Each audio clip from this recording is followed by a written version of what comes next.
하나님 말씀 마태복음 13장 1절로 9절까지 말씀입니다. 봉독해 드리겠습니다. 그날에 예수께서 집에서 나가사 바닷가에 앉으심에 큰 무리가 그에게로 모여들거늘 예수께서 배에 올라가 앉으시고 온 무리는 해변에 섰더니 예수께서 비유로 여러 가지를 저희에게 말씀하여 가라사대 씨를 뿌리는 자가 뿌리러 나가서 뿌릴새 덜어는 길가에 떨어짐에 새들이 와서 먹어버렸고 덜어는 흙이 얇은 돌밭에 떨어짐에 흙이 깊지 아니하므로 곧 싹이 나오나 해가 돋은 후에 타져서 뿌리가 없으므로 말랐고 덜어는 가시떨기 위에 떨어짐에 가시가 자라서 기운을 막았고 덜어는 좋은 땅에 떨어짐에 혹 100배, 혹 60배, 혹 30배의 결실을 하였느니라. 귀 있는 자는 들으라 하시니라. 이 시간 설교 제목은 100배, 60배, 30배 결실입니다. 이제 강사 목사님 나오셔서 말씀 증가하시겠습니다.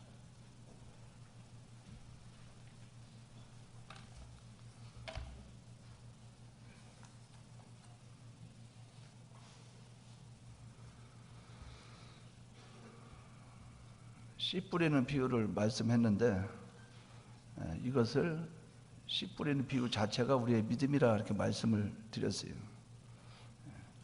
왜 그런가? 알고 인정하고 그대로 실행해야 되기 때문에. 주님은 결실하지 못하는 밭을 세 가지로 말했어요. 길가밭, 돌밭, 가시떨기밭. 결실할 수 있는 밭을 옥토밭이라 이렇게 말씀했습니다. 그러면 옥토밭은 믿음으로 하나님 앞에 순종함으로 결실을 맺는 밭이요. 또 이 세 가지 밭은 결실할 수 없는 밭이라 이렇게 볼 수가 있겠어요. 근데 이 본문에 보면 13장 3절부터 보면 예수님께서 비유로 말씀하시되 주님이 씨 뿌리는 비유를 설명하시면서 이제 말씀하시면서 씨를 뿌리러 나가는 자가 있고 씨를 뿌린다고 그랬어요. 씨를 뿌리는 자는 주님입니다. 주님이 사람을 붙잡고 그 사람을 통해서 말씀에 씨를 뿌리게 되는 거예요. 근데 여기에 공통적이고 특이한 점이 있어요. 씨를 뿌리러 나가서 뿌리는데 본문에 보면 4절에 덜어는 길가에 떨어짐에 덜어는 길가에 떨어짐에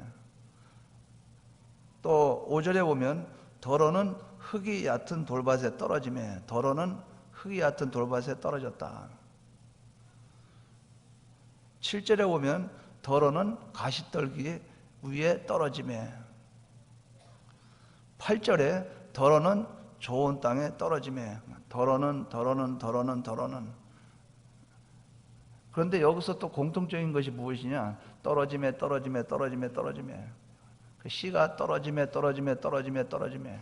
그러면 이 말씀을 통해서 알 수 있는 것은 네 가지 밭에 씨는 다 떨어진다.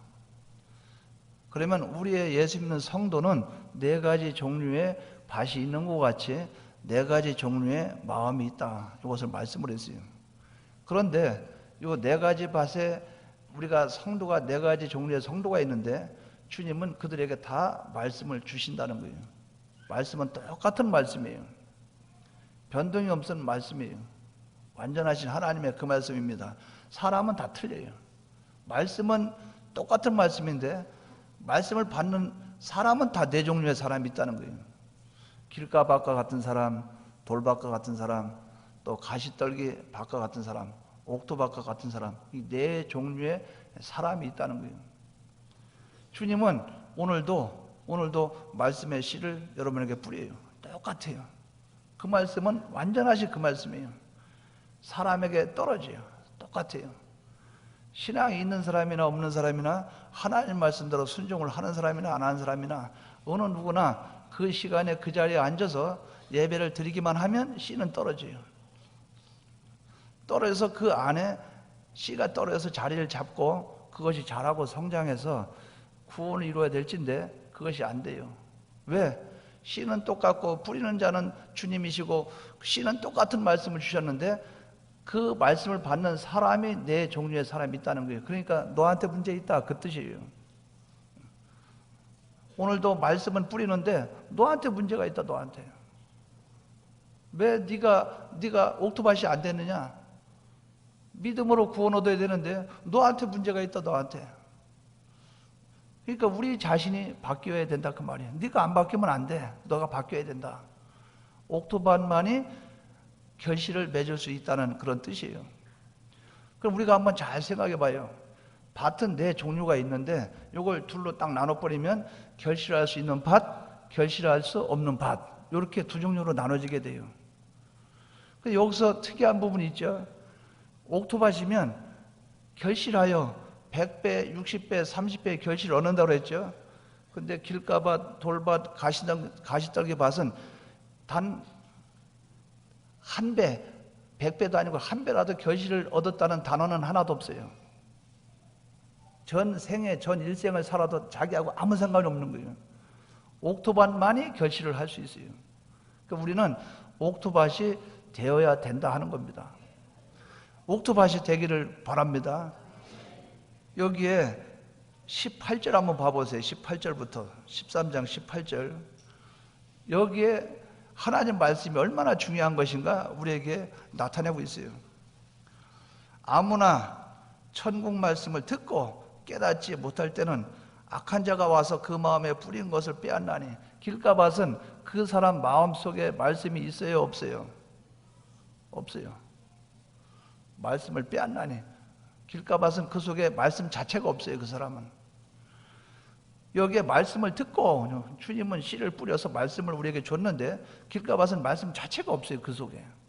왜? 듣지도 않으니까. 귀는 열어놓지만 이게 막 이쪽에 들어가서 일로 나가버리니까 말씀 자체가 그 사람 속에 자리를 잡지 못하는 거예요. 그러니까 그 사람은 말씀이 없어서 결실을 못합니다.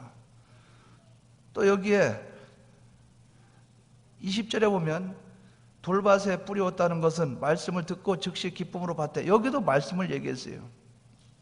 돌밭도 하나님의 씨를 말씀의 씨를 뿌렸어요. 그들에게도 말씀은 떨어진다는 거죠. 말씀을 듣고 들었다고 그랬어요. 즉시 기쁨으로 받았어요. 근데 그 속에 뿌리가 없어 잠시 견디다가 말씀을 인하여 환난이나 핍박이 일어난 때는 곧 넘어지는 자요. 길가밭은 말씀이 없는 자요. 돌밭은 말씀으로 인하여 환난과 핍박이 나타날 때 배반하는 자요. 그 말씀을 끝까지 자기 속에 담고 그 말씀을 자기 말씀으로 삼지 못했다는 거예요. 즉 인정하지 않았다는 거죠. 자기가 부딪히니까 말씀을 배반해 버린단 말이죠. 환난이나 핍박이 조금만 오니까. 그러니까 나하고 안 부딪히면 그 말씀은 계속 그 안에 있어요. 나하고 부딪히면 옛사람이 발동을 해서 그 말씀을 배반하게 된다 그 말이죠. 이것도 말씀 문제예요. 그 사람에게 말씀이 떨어졌는데 그가 말씀을 어떻게 취급했느냐? 말씀을 배반했다. 여기에 가시떨기 밭이 나옵니다.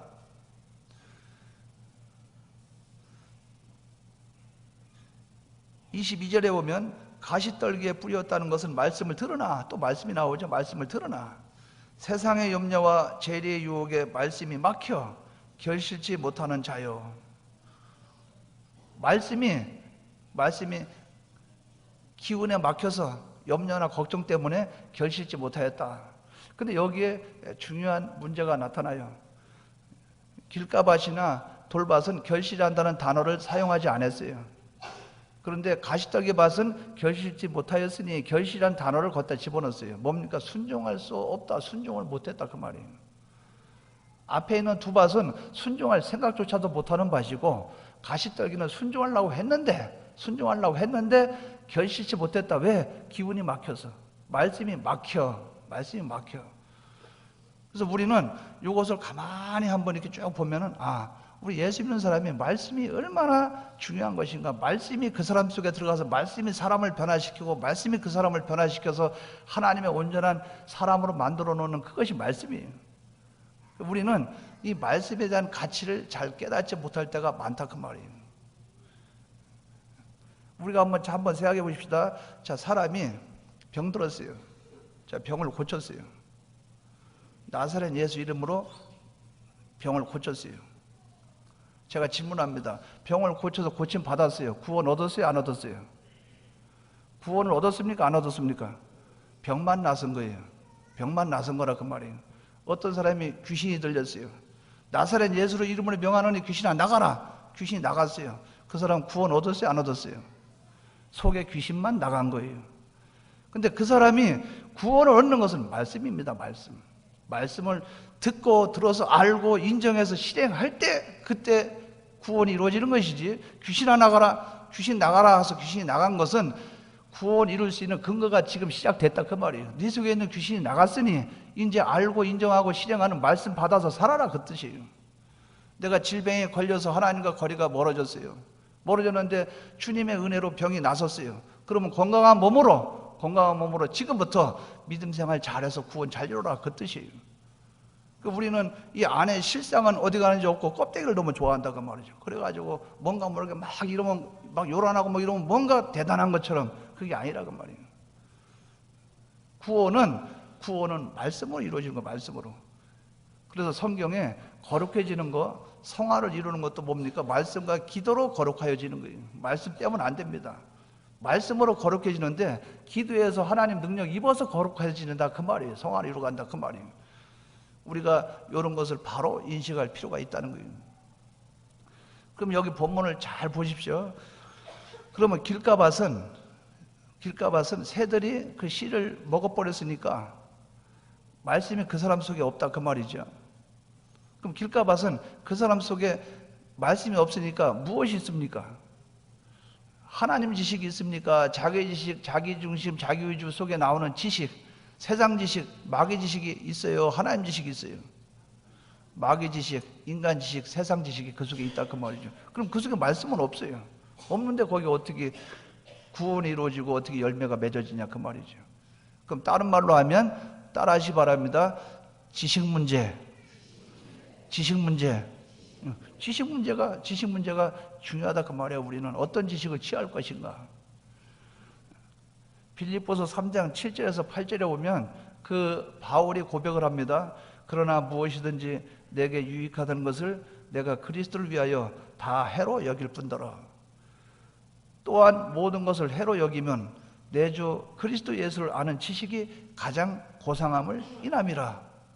내가 그를 위하여 모든 것을 잃어버리고 배설물로 여겼다 그 말이죠. 이것보다 이것이 낫다는 거예요. 이것보다 이것이 가치가 있다는 거예요. 우리는 가치 있는 것을 붙잡으려면 가치가 없는 것을 버려야 돼요.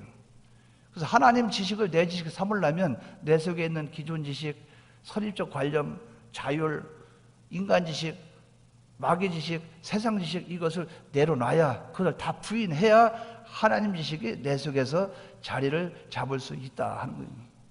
지식, 온전한 하나님 지식을 여러분 지식으로 삼는 역사가 나타나기를 바랍니다. 그 지식을 삼아야 돼요. 하나님 지식. 마태복음 8장 5절에서 13절에 보면 백부장이 나와요. 근데 백부장이라 그 말은 100명의 군사를 거느린 장교를 가리켜요. 근데 백부장이 자기 집에 하인이 중풍병으로 심히 앓고 있어요. 그러니까 이 백부장이 주님에게로 옵니다.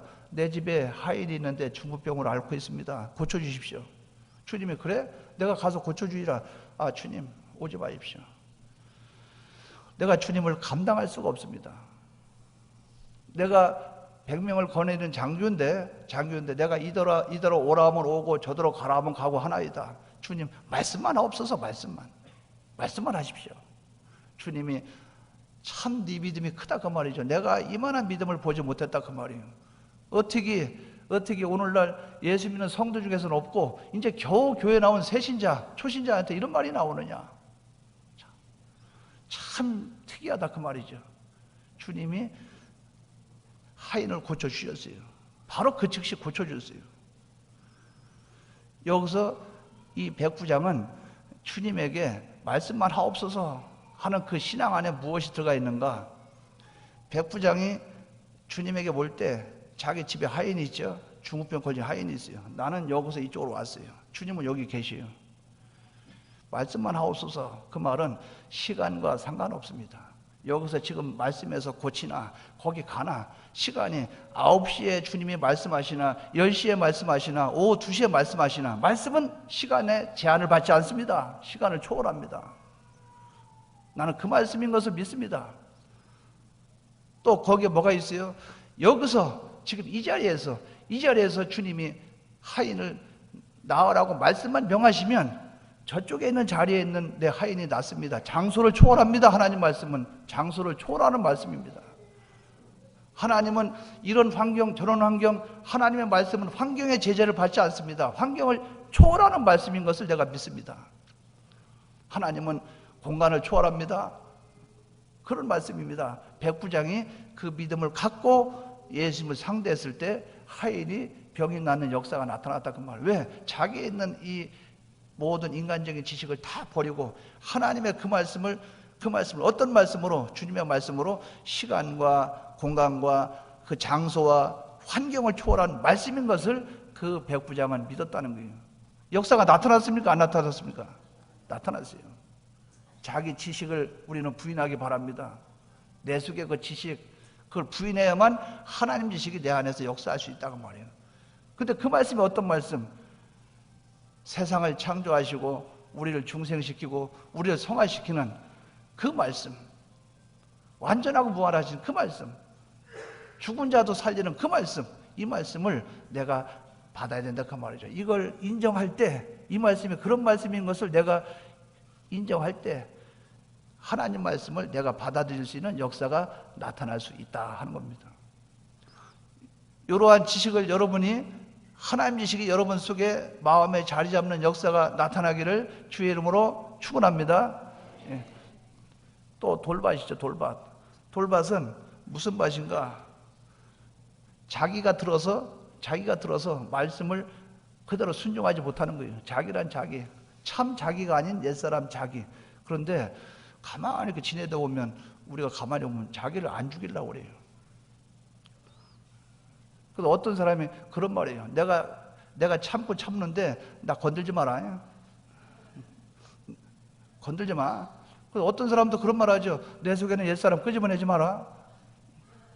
내 속에 있는 그 나 아닌 나. 그래서 어떤 사람도 그래요. 다른 건 다 참을 수 있는데 내 자존심 하나 건드는 거, 그건 내가 참을 수 없다는 거예요. 용납 못 한다는 거예요. 그게 뭡니까? 옛사람 자기는 내가 못 죽인다 그 뜻이죠. 사람과 사람 사이에 서로 이제 다툼이 있어요. 그래서 서로 악수하고 화해하죠. 겉으로는 이렇게 하고선 돌아서면서 어디 두고 봐라. 왜? 내 속에는 옛사람을 건드려? 두고 봐줘. 그래서 하고 있다가 사람이 어떤 실수하면 기다렸다는 듯이 고봐라. 먼저도 그렇게 하더니 1년 전에도 그러더니 지금도 그래. 그래, 네가 나를 건드려? 내가 가만히 있나 보자. 그 옛사람 나 아닌 나. 우리는 그걸 너무 대접을 많이 했어요. 살이 띡띡 쪄가지고 그 옛사람이 우리 속에서 내 몸무게 보던 더 많이 나올지도 몰라요. 옛사람을 죽여야 됩니다. 그 옛사람을 부인해야 돼요. 마태복음 16장 24절에 보면 아무든지 나를 따라오려거든 자기를 부인하고 자기 십자가를 지고 나를 쫓을 것이라 이렇게 말씀을 했어요.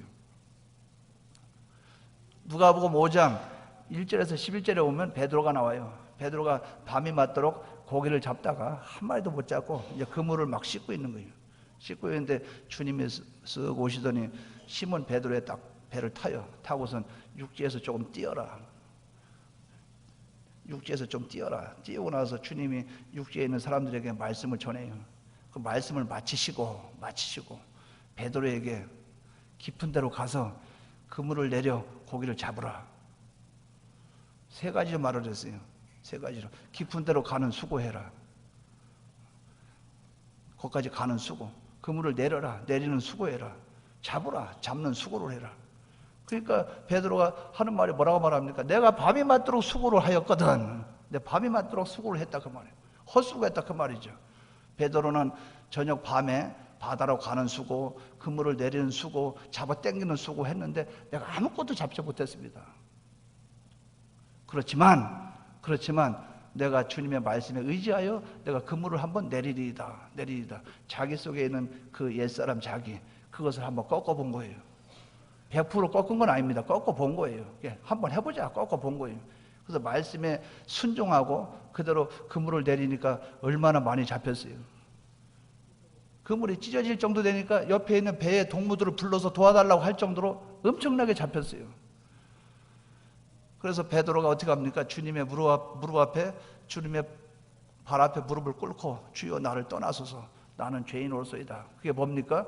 옛사람 자기를 100% 꺾은 게 아니란 증거지요. 꺾어보자 그거 아닙니까?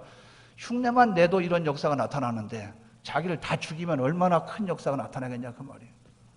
너희 속에 나 아닌 나, 옛사람, 참 자기가 아닌 옛사람 자기, 그걸 부인해야 된다. 그걸 부인해야 하나님 아버지 말씀이 너희 속에서 역사를 한다. 결실할 수 있다는 거예요. 여러분 자기를 죽이시기 바랍니다. 아유 힘들어요. 죽이는 거 힘들어요. 얼마나 힘든지 몰라요. 나 지금도 못 죽여요. 지금도. 쉽게 안 죽어져요. 내가 자라온 환경, 경험과 체험, 내 속에 있는 내 나름대로 그 프라이버시, 내 속에 이것만 건드려 놓으면 난리가 납니다. 난리가 나요. 못 견뎌요. 그러나 그것을 어쨌든 죽여야 열매를 맺지, 죽이지 않으면 열매를 맺지 못한다. 여러분 속에 그 죽이시기 바랍니다. 이 노력을 해 날마다 싸워야 돼요. 고집센 게 무슨 자랑입니까? 고집센 게. 그 사람들 그러잖아요. 저 사람 성질 더러운 게 자랑입니까? 그건 아니잖아요. 저 사람 고집이 얼마나 센 줄 아나? 하나님만이 고칠 수 있어. 참 그 자랑입니다, 그게. 사람으로서는 고칠 수 없어서 하나님만이 고칠 수 있다. 그 자랑이 아니에요. 왜? 옛사람으로 그렇게 튼튼하고 옛사람으로 강한 것이 무슨 자랑이 되겠어요? 구원을 하나도 못 이루는데. 우리가 이런 면들을 바로 기억하시 바랍니다. 자기를 부인해야 된다는 거예요. 가시떨기밭은 무엇을 말하는가? 가시떨기밭은 염려하지 마라. 염려. 하나님께다 맡겨라. 마태복음 6장 27절에 보면 우리가 염려한다고 키를 한 자나 더 할 수 있느냐? 여러분 염려한다고 생명이 연장됩니까? 제가 이제 교회에 있으면 그 성도분들이 와서 이런 얘기 저런 얘기 해요. 그럼 제가 가만히 듣고 있다 그래요. 아니 내일 해도 되는데 왜 지금 와서 얘기하냐고. 아니 그게 아닙니다.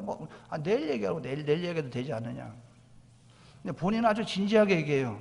근데 저는 집에 가서 또 자요. 코 골고 자요. 왜? 내일 생각하면 돼요. 지금 저녁에 미리 생각한다고 해결책이 있는 것도 아니에요. 잠만 못 자고 피곤하게만 하지. 그럼 막 뭐라고 그래요. 지금 이런 상황에 코 고는 소리가 나고 이런 사람이 잠이 오냐고. 잠이 왜 안 와요? 오지요. 왜? 내일 생각하면 되니까. 뭐로 손해를 보냐 그 말이에요. 염려해서. 여러분 고민한다고 뭐 해결됩니까? 고민한다고 해결돼요? 안 그래요. 항상 문제 해결에는 원인이 발견되고 그 원인이 발견된 그것을 해결하는 해결책이 발견되고 그것을 하나님이 역사할 때 해결이 되는 거지 그냥 뭐 이렇게 저렇게 한다고 되는 게 아니라 그 말이죠. 그 염려를 해요. 막 키를 한 잔나 더 할 수 있느냐. 저는 좀 잘못된 것 같아요. 잘못된 것 같은데 사람들 마스크 쓰고 다니는 미세먼지 마스크 쓰고 다니잖아요. 그럼 저렇게 생각해요. 마스크 쓰고 다니면 건강하게는 살 수 있다. 그러나 수명은 연장하지 못한다. 맞아요, 틀려요? 죽는 날짜 똑같죠? 맞아요. 마스크 쓰는 거 있죠? 미세먼지 안 들어가려고 마스크 쓰고 막 애를 쓰잖아요. 그런 애를 쓰는 그 노력으로 새벽 예배 좀 나와봐요. 우리가 한번 생각해. 그런 노력으로 하면 새벽 예배 한번 나오고 말이에요. 커피를 따라줍니다. 커피를 따라주면 아유 나는 밀크 커피 안 마셔요. 난 이거 몸에 해로워서 안 마셔요. 그렇게 따지고 구별하면 교회 와서 봉사 좀 해보라. 한번 봉사 좀 해보라. 아주 따지는 거 기가 막혀요. 왜? 염려한다 그 말이에요. 냉수 먹고 그 생수 마시면 오래 산다 뭐 한다. 근데 제가 말씀드린 것은 하나 예를 드리는 것이지 어떤 분이 늘 너무나 깔끔해요. 깔끔해. 너무나 깨끗하게 조심하고 얼마나 그런 줄 몰라요. 저는 그냥 덜렁덜렁 살아요. 이 컵이 있죠, 컵. 커피가 요만큼 마시면 입맛이 없어요. 이만큼씩 마셔야 되지. 하나씩. 요새는 조금 덜 마시는데. 그렇게 많이 마시고 그랬어요. 근데 나중에 보니까 깔끔 떠는 사람이 전화가 왔어요. 나 병원에 수술하고 있는데 한번 병문안 좀 와봐. 아니, 깔끔 떠는 분이 왜 병원에 누워 계십니까? 아, 이번에 위장이 안 좋아, 뭐가 안 좋아, 수술해요. 아니, 그렇게 깔끔 떠는데 왜 그렇습니까? 제가 하나의 예를 들어서 말씀드린다 그 말이죠. 뭡니까? 몸도 하나님을 위해서 건강하게 사용을 해야 돼요. 그런데 거기만 신경 쓰고 하나님께 신경 안 쓰니까 열매는 맺지 못하지요. 몸도 튼튼하면 튼튼한 그 몸 가지고 하나님 기쁘게 해야 되지. 튼튼하게 해놓고 또 죄지러 가고, 튼튼하게 해놓고 또 하나님께 범죄하러 가고. 제가 성령교회 있을 때 어떤 집사님이 계셨어요. 집사님 계셨는데 다리 있죠, 다리가 한쪽에 이제 쩔뚝쩔뚝 이렇게 한쪽. 근데 한 번은 이제 몸이 있죠, 몸이 거의 뭐라고 할까, 거의 기진맥진해서 몸이 아파서 도저히 교회 못 가겠습니다. 기도 좀 해주십시오. 그 신방을 가가지고 그럼 가니까 그래요. 기도하고 또 교회 나와서 열심히 하십시오. 신앙생활 잘해야 됩니다. 근데 이제 몸이 좋아졌어요. 몸이 좋아졌는데 다음 주도 안 오고 그 다음 주도 안 오고 계속 안 와요. 그래서 신방을 갔어요. 왜 안 왔어요? 했더니 관광버스 타고 결혼식 같은 데 있죠, 결혼식하고 관광버스 타고 거기 놀러 가는 거 있죠. 거기 가가지고 버스 안에서 이파사파서 춤춘다고 다리 쩔뚝거리면서 이거 있죠, 이거 핸들춤 그거 춘다고 그래가지고 넘어지고 쓰러지고 그렇게 건강하게 되니까 몸이 건강을 찾으니까 가서 뭡니까? 죄 짓는 데 사용한다 그 말이에요. 나중에 어떤 종합병원 거기에 입원해가지고 거의 세상 떠날 지경이 돼서 한번 연락이 왔었어요. 나중에 이제 떠났어요. 뭡니까? 그 얼마나 하나님이 안 기뻐해요.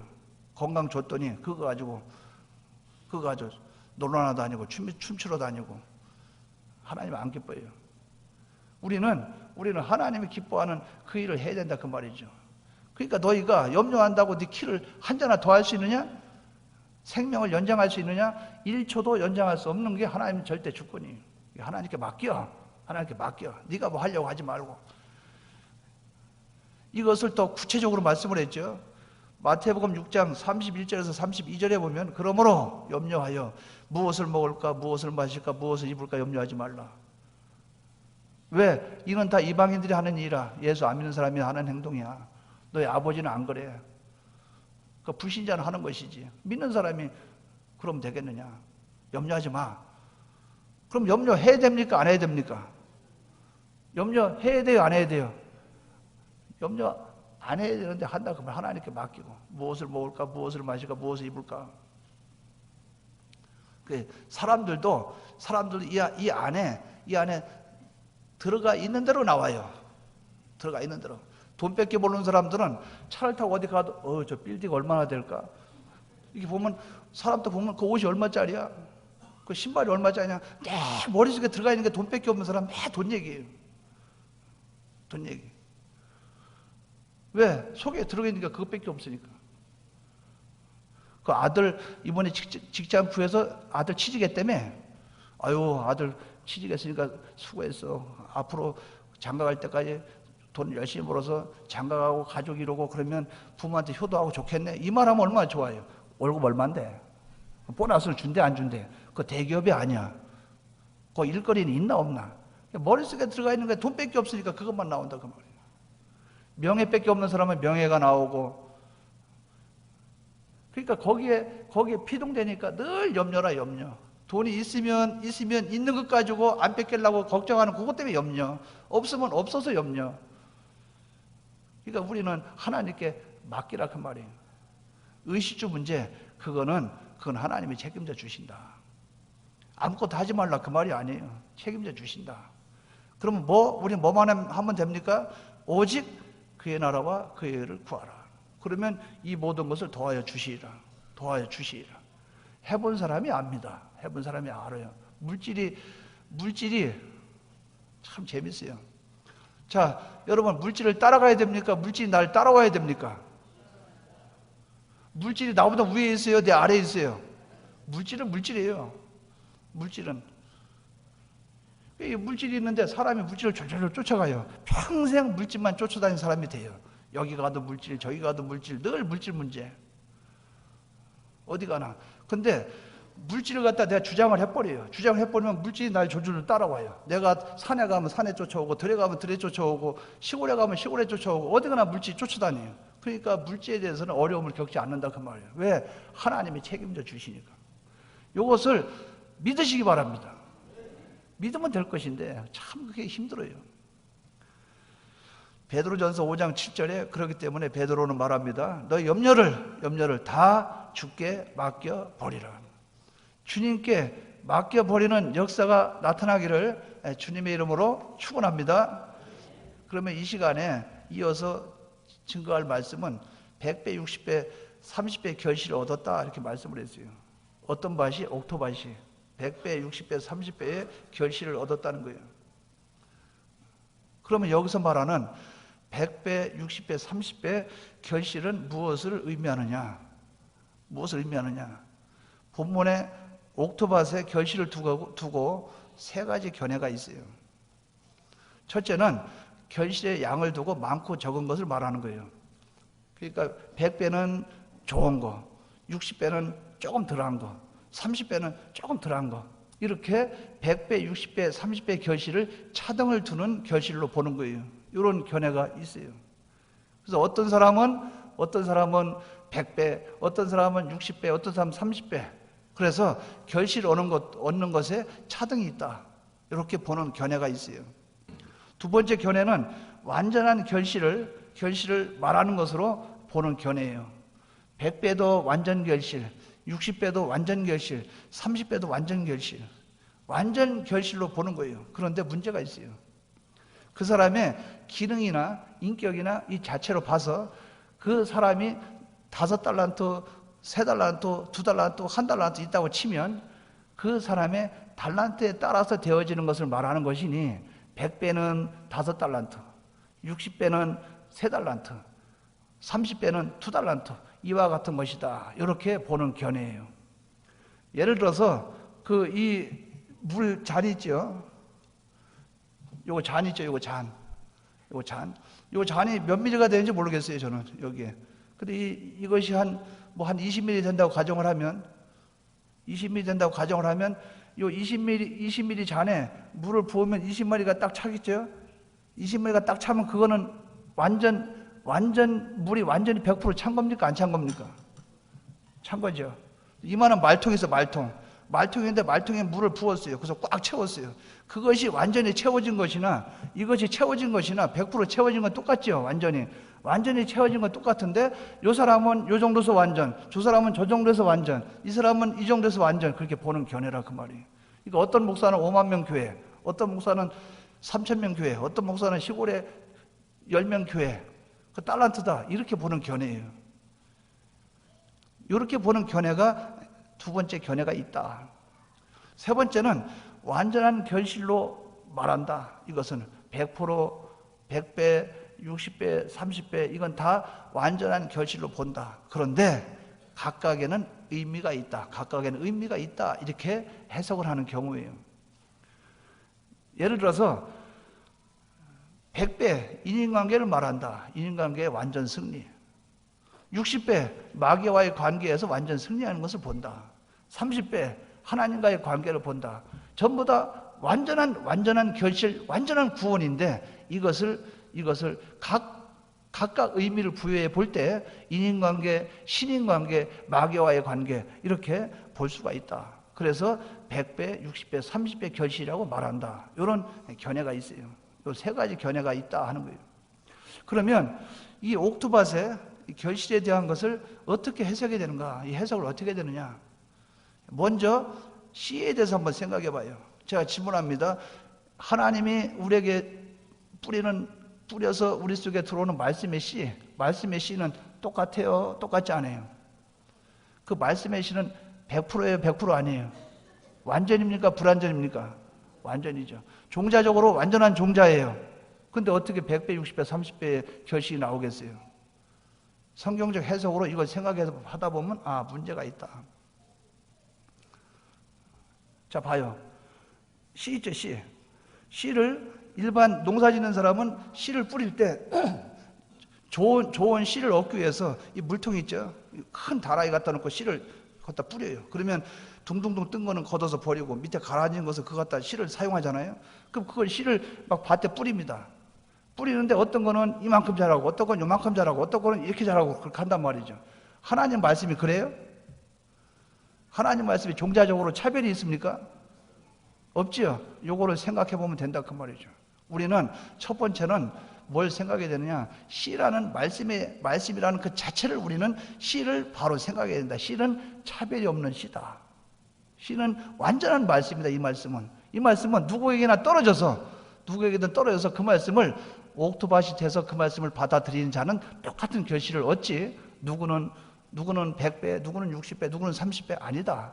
이것을 우리는 첫 번째로 생각해 볼 수 있어요. 두 번째는 밭에 관한 문제예요. 밭에 관한 문제예요. 밭. 여러분, 길가밭도 아니고 돌밭도 아니고 가시떨기밭도 아니에요. 그럼 옥토밭이죠. 그럼 옥토밭은 이 사람 옥토밭과 이 사람과 틀립니까? 같습니까?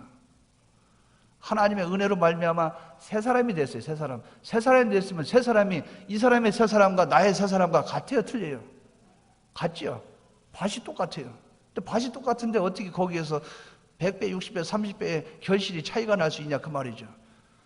그러니까 밭이 이렇게 있으면 씨가 이 끝에 모서리에 떨어지나 중간에 떨어지나 앞에 떨어지나 오른쪽에 떨어지나 왼쪽에 떨어지나 똑같은 씨라면 똑같은 결실을 해야 되는 것이 맞지 않느냐? 맞습니까? 틀립니까? 이런 해석법을 적용할 때 온전한 해석이 나올 수 있다고 봐요. 온전한 해석이 나올 수 있다 본단 말이죠. 씨에 대한 완전 밭에 대해서 온전한 결실을 이룰 수 있는 밭. 이 두 가지만 우리가 기억하면 그것을 바로 알 수가 있다는 거예요. 그래서 이것을 성경으로 볼 때 마태복음 있죠? 마태복음에는 100배, 60배, 30배 이렇게 말을 했어요. 근데 마가복음에는 뭐라고 말합니까? 마가복음 30대, 60배, 100배. 그러면은 좋은 거 그다음에 이것이 틀렸다는 성경으로 말씀으로 나타났죠. 왜? 100배가 제일 좋은 것을 앞에 뒀어요. 제일 안 좋은 걸 뒤에 뒀어요. 그런데 마가복음에는 30배를 제일 앞에 뒀어요. 성경적으로 볼 때 좋고 나쁜 차이가 아니다. 이건 완전한 결실을 말하는 것 뿐이다. 그러니까 이 결실이 양에 대한 차등에 대한 구원이 아니라는 것은 알 수가 있겠죠. 이건 우리가 이제 일단 구별할 수 있겠어요. 자, 그러면 누가복음에 봅시다. 누가복음에는 100배의 결실을 하였느니라 이 말 하나밖에 없어요. 그게 뭐냐? 씨가 떨어졌으면 완전 결실 얻는 거 그거 하나를 누가는 그렇게 설명을 했어요. 그럼 이 두 가지를 복합적으로 해석을 해볼 경우 완전한 결실인데 씨도 완전하고 이 밭도 온전한 결실을 이룰 수 있는 밭이기 때문에 거기 나오는 결과물도 다 완전이다. 그렇기 때문에 100배, 60배, 30배는 차등을 두고 말한 것도 아니고 어떤 사람의 기능이나 그 사람의 어떤 자체나 그걸 말하는 것이 아니고 이것은 각각의 의미를 부여한 뜻이 있다 하는 것으로 우리가 발견할 수 있다는 겁니다. 그러면 구체적으로 100배, 60배, 30배의 결실은 무엇을 의미하는가? 첫째는 숫자적으로 본 해석법이에요. 100배는 인간의 만수를 10으로 봅니다. 제가 인터넷 찾아보니까 10이라는 숫자는 율법, 명령 이렇게도 돼 있어요. 그래서 저는 그것을 볼 때 사람이 하나님 말씀대로 순종하려면 다 순종해야 되지 않나. 그러니까 사람과 하나님과 관계할 때 1, 2, 3, 4, 5, 6, 7, 8, 9, 10 하면 11, 12 할 때 또 1, 2, 3, 4 하듯이 이것을 만수로 볼 수도 있겠다. 그러면 10이 인간의 만수면 사람이 10인 사람과 사람 관계에 대해서 하나님 앞에 온전한 관계를 맺어서 말씀에 순종한 이 결과는 100배다 하는 이런 해석이 가능하다 그 말이죠. 또 6이라는 숫자는 마귀의 숫자예요. 10이라는 숫자는 우리 사람의 숫자라고 말씀드렸어요. 그러면 마귀와 사람과의 관계에서 완전한 승리, 완전한 구원, 완전한 결실, 이것을 말할 때 60배라고 본다. 30배는 하나님, 성부, 성자, 성령, 하나님 숫자를 3으로 보고 사람의 숫자를 10으로 본다면 사람이 하나님과 관계를 온전하게, 깨끗하게, 온전하게, 바르게 했기 때문에 거기에 나온 결실을, 완전 결실을 30배로 본다. 이것이 본 교단에서 해석하는 해석법이에요. 설교력에서 좀 많이 읽어보셨을 거예요. 이것이 문자적으로 본 해석 방법이에요. 두 번째로 성경, 하나님 말씀으로 근거로 한 해석법이 있어요. 하나님 말씀으로 한 근거, 하나님 말씀을 근거로 한 해석법. 그러니까 지금 앞에 100배, 60배, 30배 그 말한 것이 틀렸다, 그걸 말하는 게 아닙니다. 성경을 통해서 이 말씀을 문자적인 이 숫자적인 개념을 성경적으로 뒷받침할 수는 없을까? 성경으로 뒷받침할 수는 없을까? 그것을 찾아봤어요. 찾아봐서 그것을 한번 이렇게 분석을 해보니까 이것이 가능하다 하는 제 개인적인 그런 깨달음이 좀 있었어요. 그래서 아마 큰 차이는 없다고 봅니다. 자, 예를 들어서 여러분이 하나님의 말씀으로 여러분에게 말씀을 주어질 때 뭘로 주어진다고 그랬죠? 하나님의 말씀을 주실 때 뭘로 준다고 그랬죠? 명령으로 주죠. 명령. 그러면 명령은 몇 가지 명령입니까? 2가지. 뭐죠? 하라는 것, 하지 말라는 것. 맞죠? 그럼 이게 신구약 성경 전체가 하라는 것, 하지 말라는 계명이죠. 맞습니까? 자, 그것을 좀 더 축소시켜서 10가지로 만들어 놓은 계명이 무슨 계명입니까? 십계명이죠. 이 십계명을 딱 둘로 나눠서 한 계명이 하나님 사랑, 이웃 사랑. 맞습니까? 맞죠? 하나님 말씀에 계명에 대해서 2가지를 요약해봐라. 하나님 관계, 사람 관계. 하나님 사랑, 이웃 사랑. 맞죠?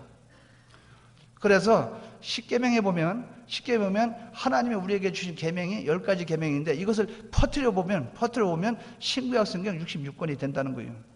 근데 십계명을 가만히 보니까 1계명부터 4계명까지는 하나님에 대한 계명이고 5계명부터 10계명까지는 사람에 대한 계명이에요.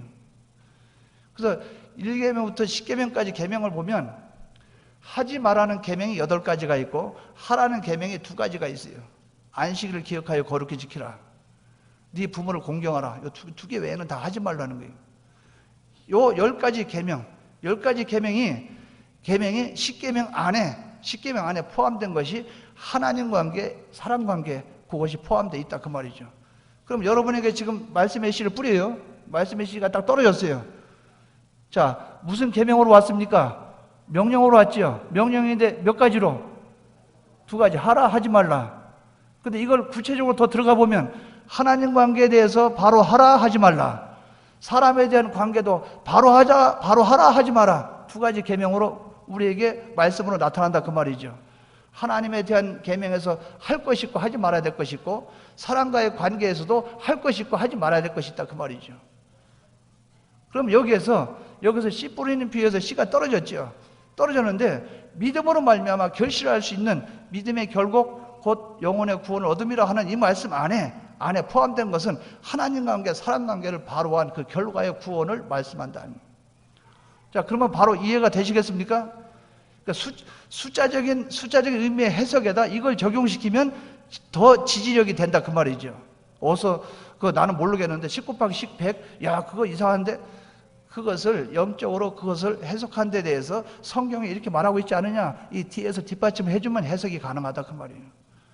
그래서 인인관계를 볼 때는 하나님 관계, 사람 관계가 십계명인데 이 관계를 볼 때는 100배, 또 사람과의 관계 100배, 하나님과의 관계 30배 가능하다. 맞습니까? 틀립니까?